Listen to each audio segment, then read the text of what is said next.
एक छोटे से गांव में जहां अंधविश्वास और रहस्यमयी कहानियों का बोलबाला था, वहां एक पुरानी हवेली खंडहर में तब्दील हो चुकी थी। कहते थे कि इस हवेली में अर्धपिशाच का वास था। रात के समय लोग हवेली के पास से गुजरने से डरते थे।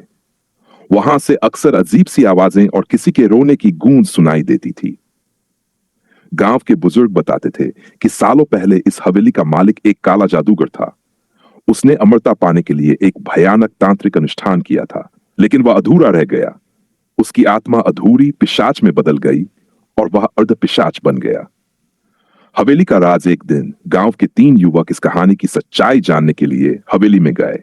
जैसे ही वे अंदर पहुंचे, वहां अजीब सी ठंडक और डरावना सन्नाटा था। उन्होंने देखा कि दीवारों पर अजीबो गरीब चिन्ह बने हुए थे। अचानक एक कमरे से तेज हवाएं चलने लगीं और वे तीनों अलग अलग दिशाओं में बिखर गए। राघव, जो सबसे साहसी था, एक कमरे में पहुंचा। वहां उसे एक पुरानी किताब मिली जिसमें लिखा था कि अर्धपिशाच को मुक्त करने के लिए उसकी अधूरी आत्मा का अनुष्ठान पूरा करना होगा, लेकिन इसके लिए उसे आत्मा की मांग पूरी करनी होगी, बलि। भयावह सामना अर्धपिशाच अचानक प्रकट हुआ। उसकी आंखें अंगारों की जल रही थीं और उसके नुकीले दांत खून से सने हुए थे। उसने राघव से कहा, तुम यहां क्यों आए हो? ये मेरी दुनिया है।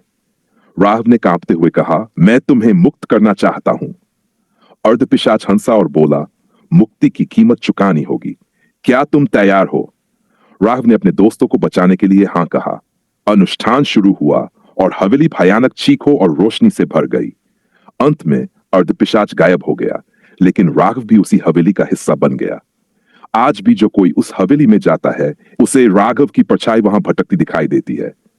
क्या आप भी उस हवेली का रहस्य सुलझाने की हिम्मत करेंगे? एक छोटे से गांव में एक वीरान जंगल के पास एक खंडहर हवेली थी। इस हवेली के बारे में कहा जाता था कि वहां एक अर्धपिशाच का वास है। गांव वालों का मानना था कि वह इंसान और पिशाच के बीच का प्राणी है, न पूरी तरह इंसान न पूरी तरह पिशाच। कई साल पहले उस जगह पर एक तांत्रिक ने अपनी साधना के लिए बलि दी थी, लेकिन वह साधना अधूरी रह गई। बलि देने वाले व्यक्ति की आत्मा ने इंसानी शरीर को छोड़कर पिशाच का रूप धारण कर लिया। तब से वह अर्धपिशाच इस खंडहर में भटक रहा है, अधूरी साधना के पूरे होने की प्रतीक्षा में। अर्धपिशाच का आतंक। गांव में रोज रात को एक नई घटना होती। किसी का पशु गायब हो जाता तो किसी के घर की खिड़की पर खून के निशान दिखाई देते। जो लोग रात को जंगल के पास जाते, वे कभी वापस नहीं लौटते। एक दिन गांव के 3 दोस्त अजय, राकेश और दीपक उस खंडहर की सच्चाई जानने की ठानी। उन्होंने सोचा कि यह सब सिर्फ डर फैलाने वाली अफवाह है। खंडहर के अंदर जैसे ही वे तीनों हवेली में घुसे, दरवाजा अपने आप बंद हो गया। अंदर अजीब सी सरांद और अंधेरा था। दीपक ने कहा, मुझे नहीं लगता हमें यहां रुकना चाहिए, लेकिन अजय और राकेश ने उसे शांत रहने को कहा। अचानक दीवारों पर खून से भरे पंजों के निशान उभरने लगे। एक गूंजती हुई आवाज आई, तुमने यहां आकर गलती की है। अब तुम्हारी रूह कभी मुक्त नहीं होगी। अर्धपिशाच का प्रकट होना। एक धुंधलाती परछाई से अर्धपिशाच प्रकट हुआ।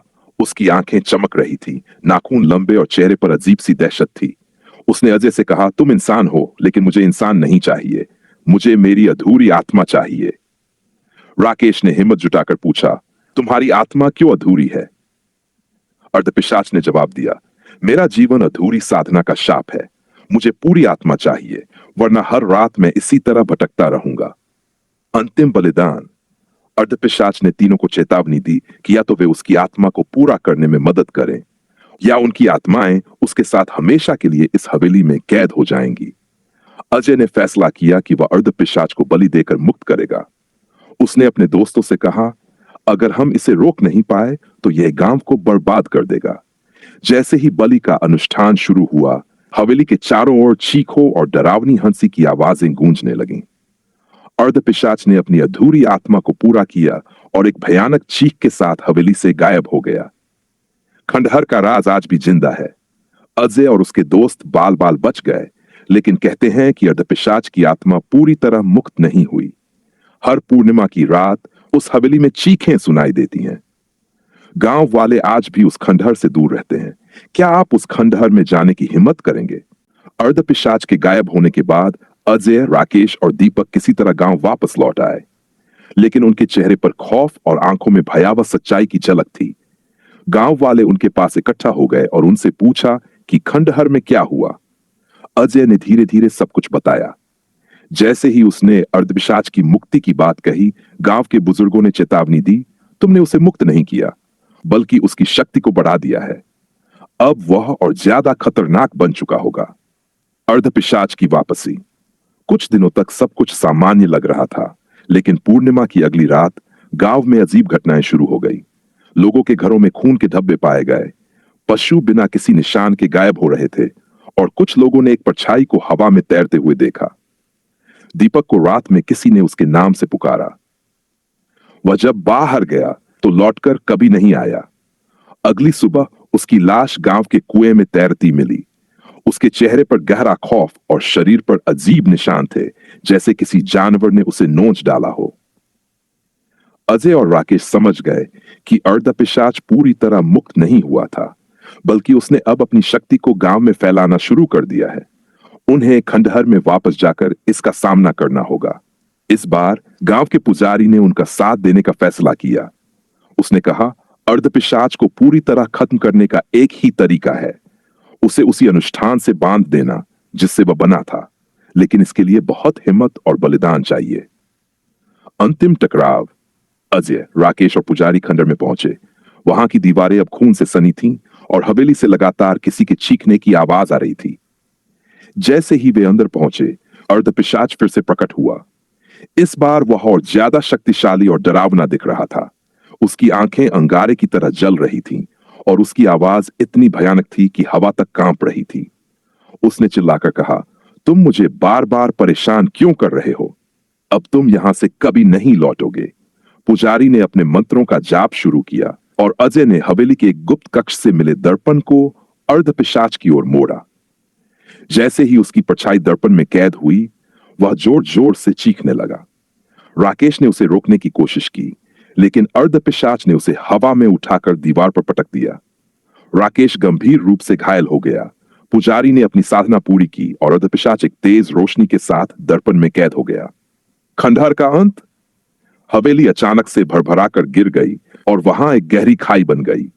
पुजारी ने कहा, यह खाई अब अर्धपिशाच का कैदखाना होगी, लेकिन अगर कोई इसे दोबारा छेड़ेगा तो वह फिर से जाग जाएगा।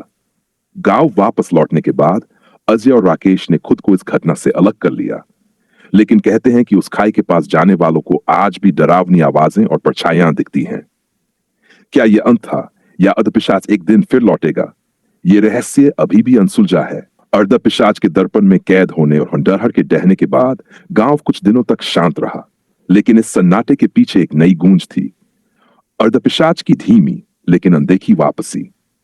गांव के लोग अब उस खाई के पास जाने से डरते थे, लेकिन अजय और राकेश की जिंदगी सामान्य नहीं रही। राकेश के शरीर पर पिशाच के हमले के निशान धीरे धीरे फैलने लगे और उसे अजीब अजीब सपने आने लगे। वह अक्सर कहता, वह मुझसे बात करता है, वह कहता है कि उसने मुझे चुना है। राकेश का अजीब बदलाव। एक रात राकेश अचानक गायब हो गया। अजय ने उसे पूरी रात ढूंढा, लेकिन वह कहीं नहीं मिला। अगले दिन गांव के बाहरी हिस्से में राकेश खून से सने कपड़ों में बेहोश मिला। उसकी आंखें अजीब तरह से लाल हो गई थीं और उसके नाखून लंबे और नुकीले हो गए थे। पुजारी ने उसे देखा और कहा, यह अर्धपिशाच का प्रभाव है, वह उसे अपनी छाया बना रहा है। अगर इसे नहीं रोका गया तो राकेश भी अर्धपिशाच बन जाएगा। दर्पण का टूटना। उसी समय गांव में यह खबर फैली कि किसी ने खाई के पास जाकर दर्पण को निकालने की कोशिश की थी। यह दर्पण अब पूरी तरह सुरक्षित नहीं था। किसी ने उसका एक टुकड़ा तोड़ दिया था। यह सुनते ही पुजारी ने चेतावनी दी, यह दर्पण अर्धपिशाच की कैद है। अगर यह टूट गया तो वह और भी ज्यादा शक्तिशाली बनकर वापस आएगा। हमें इसे वापस सील करना होगा। अजय की परीक्षा। अजय ने खुद को इस लड़ाई के लिए तैयार किया। उसने राकेश को बचाने और अर्धपिशाच को हमेशा के लिए खत्म करने की ठानी। पुजारी ने उसे बताया कि इसके लिए दर्पण को विशेष मंत्रों से सील करना होगा, लेकिन यह काम खतरनाक था। दर्पण को सील करते समय अर्धपिशाच पूरी ताकत से हमला करेगा। अजय और पुजारी ने खाई की ओर रुख किया। खाई से निकलती ठंडी हवा और डरावनी आवाजें उनके कदमों को रोकने की कोशिश कर रही थीं। जैसे ही वे वहां पहुंचे, खाई से एक भयानक चीख सुनाई दी। अर्धपिशाच का अंतिम हमला। जैसे ही अजय ने दर्पण के पास कदम रखा, अर्धपिशाच की परछाई खाई से निकलकर उसके सामने आ गई। वह और भी भयानक लग रहा था। उसकी आंखों से खून टपक रहा था और उसका शरीर स्याह धुएं में लिपटा हुआ था। उसने अजय पर हमला कर दिया। अजय किसी तरह खुद को बचाते हुए पुजारी की मदद से मंत्र पढ़ने लगा, लेकिन तभी अर्धपिशाच ने राकेश को अपनी शक्ति से नियंत्रित कर लिया और उसे अजय पर हमला करने भेजा। राकेश की आत्मा और अर्धपिशाच के बीच एक भयानक लड़ाई शुरू हो गई। अजय ने राकेश को जगाने की कोशिश की। उसने कहा, तू मेरा दोस्त है, तुझे इसे हराना होगा। त्याग और बलिदान। अंतिम क्षण में राकेश ने अपनी सारी ताकत जुटाकर अर्धपिशाच को खुद से दूर किया और अजय को दर्पण सील करने का मौका दिया। अजय ने मंत्र पूरा किया और दर्पण तेज रोशनी के साथ टूटकर बिखर गया। अर्धपिशाच की चीखों के साथ उसकी परछाई गायब हो गई, लेकिन राकेश को बचाया नहीं जा सका। उसकी आत्मा अर्धपिशाच को हराने के लिए बलिदान हो गई। अंधकार का अंत। गांव फिर से शांत हो गया, लेकिन खाई अब भी वहां थी। पुजारी ने कहा, यह दर्पण अब खत्म हो गया, लेकिन अर्धपिशाच की छाया हमेशा के लिए मिटाई नहीं जा सकती। यह खाई एक चेतावनी है। इसे फिर से छेड़ा गया तो वह लौट सकता है। अजय ने गांव छोड़ दिया, लेकिन उसने राकेश की कुर्बानी को हमेशा याद रखा। कहते हैं, उस खाई से आज भी रात के समय चीखों और रोशनी की झलक दिखती है। क्या अर्धपिशाच सचमुच खत्म हो गया, या वह एक बार फिर लौटने की प्रतीक्षा कर रहा है? यह सवाल अब भी अनसुलझा है।